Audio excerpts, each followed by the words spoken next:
Diddy's former assistant, Capricorn Clark, is giving her cross-examination testimony against Diddy. Diddy's lawyer starts out by saying, "We met in April of 2024, and you had a lawyer, Brian Friedman? Yes. You wanted to come back and work with Mr. Combs, right? We discussed it. Yes. You saw Miss Garagos taking notes? Yes. You said you didn't think Cassie was good for Mr. Combs? Why? I just thought that they were toxic. Tell me about when you were in New York. I was in the Bronx and I hated it. It was in 2002. I met Jeanette and then I met Mr. Combs. In 2001 is when the World Trade thing happened. And then I met Mr. Combs. He wasn't doing any illegal substances, right? He did e-pills in Daddy's house. But it got worse? Yes. You authorized Brian Friedman to seek a job for you. It was very procedural, lawyer to lawyer.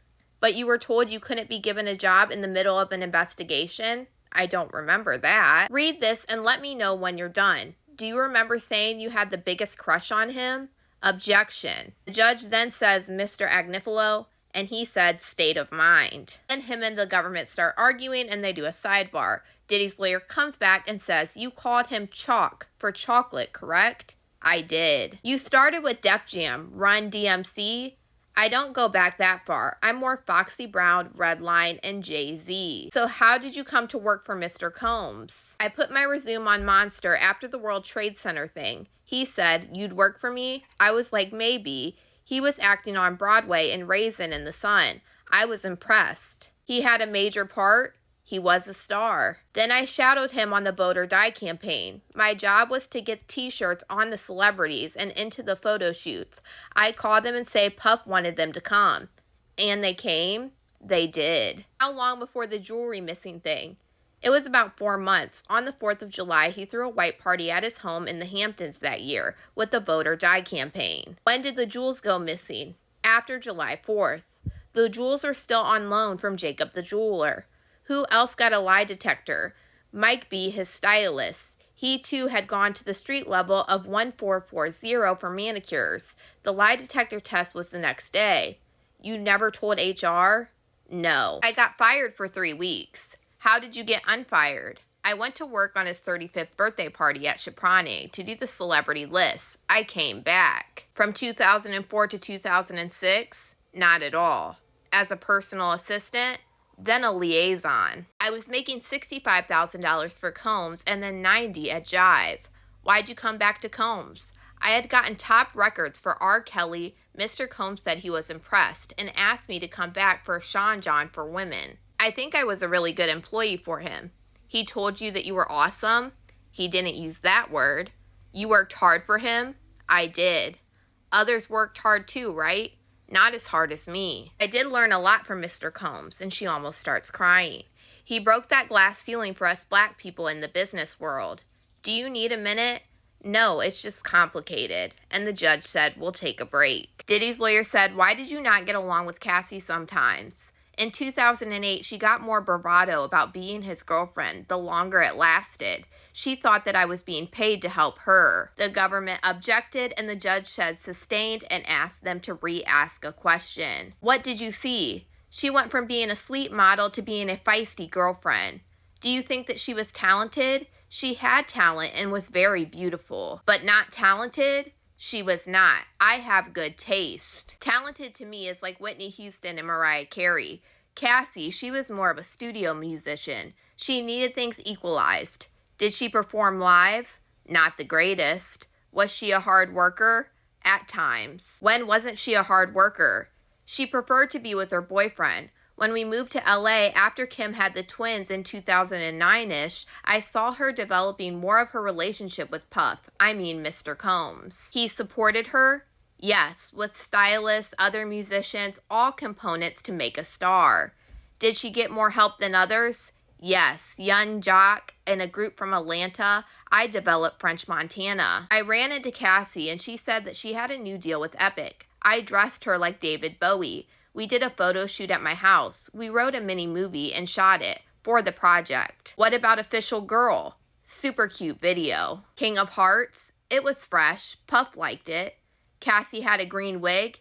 Yes. We moved to admit this witness. You don't remember this email? I don't.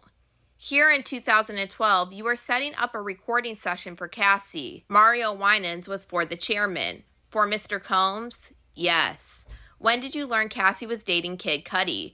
Fall of 2011. I picked her up there. You believe that after Thanksgiving, Miss Ventura and Kid Cudi were what? Getting to know each other. Why did you get her a burner phone at Best Buy? I told her you cannot do this on your bad boy phone. How did you know about burner phones? I grew up in Los Angeles. In December of 2011, Mr. Combs was at an orphanage in Kazakhstan. I heard it was Russia. How did Mr. Combs get into your building? I was told the security guard got fired. What was his name? Some random security guard. What did he look like? Black guy, younger than 35. What was Mr. Combs doing with the weapon? He had it in his hand. He wasn't pointing it at you? No. But you told the government that he pointed it at you. It says, or waved it around. That's more correct. Where did you change into the street clothes? In my closet. Isn't it true that you went so that Mr. Combs wouldn't do anything stupid? No, I went because he said he didn't care. I didn't want to go. He was a jealous guy? He has a bad temper. To the Escalade, did you pass a security guard? I saw him in his little hut. Mr. Combs was behind the driver with the weapon on his lap. You made a call? Not then. Did you look at Kid Cudi's door to see if they could get through it? I was not really paying attention. I was so in my head trying to plan the next step. I was praying that Kid Cudi was not in there. Did Cassie have 2 rooms? Kid Cudi took her to one room and she had another. You are 100% sure that you called and told them that Puffy had a weapon. Yes, I said it very quickly. I didn't want Puff to see me on the phone. Did you say that Lauren London was on the phone with you and Cassie and Kid Cudi? No, only part of the time. I wanted someone to know where I was. What did you tell her? I'm scared of mountain lions. Mountain lions? I don't know if you know the Hollywood Hills, coyotes. Maybe Lauren was on the phone. Maybe. It was such a long time ago. Are you aware that Lauren and Mr. Combs were friends for years after this? Yes. And you see a Porsche coming up the hill? Yes. Kid Cudi is in the black Porsche. He stopped next to us and then speeds off and we chase him. And what happened? He loses us and we turn away. And then we see the police pass us. You go to pick up Cassie and go where? To Kid Cudi's house. There was ADT there. Then you go to Mr. Combs' house and you say you see Mr. Combs kicking Cassie there, even in the street? Yes. You hung up on the fire inspector? I did. When you were on vacation, it was with who? Rihanna. After you were fired, what job did you get? I was hired by Chris Lighty to work for 50 Cent. Here you wrote to Mr. Combs, one day you'll forgive me. Anyway, be well. XX. Yes. You wrote on February 28th of 2015, your grace period to be mad at me has surpassed the agreed time. LOL. You wrote that? Yes, sir. Please read this out loud. I wrote that she was never my friend. She wanted me gone. I realized. Did you think that Cassie wanted you gone? Capricorn Clark then starts crying. Sorry. This is complicated for me. I felt that I was Puff's protector. I felt like I was the only one gone and she was still there and things were getting worse. I tried to keep professionalism as the goal. You thought you could be his protector? It was to move the ball towards the goal, to inspire. Did it hurt that he would only take you back because Cassie wanted to? Yes, I have no parents. My son is autistic. My stakes are higher, sir. Just a few more minutes and we'll get you out today. Thank you, sir. You did a lot of great work with Cassie in 2016 and 2017, right? I believe so. Cassie had addiction problems? Yes. You made a short movie with her? It was called Love a Loser. You wrote him asking for forgiveness? I wanted my life back, my dream, my competency. When you met with me, you wanted to work with him, right? We discussed it.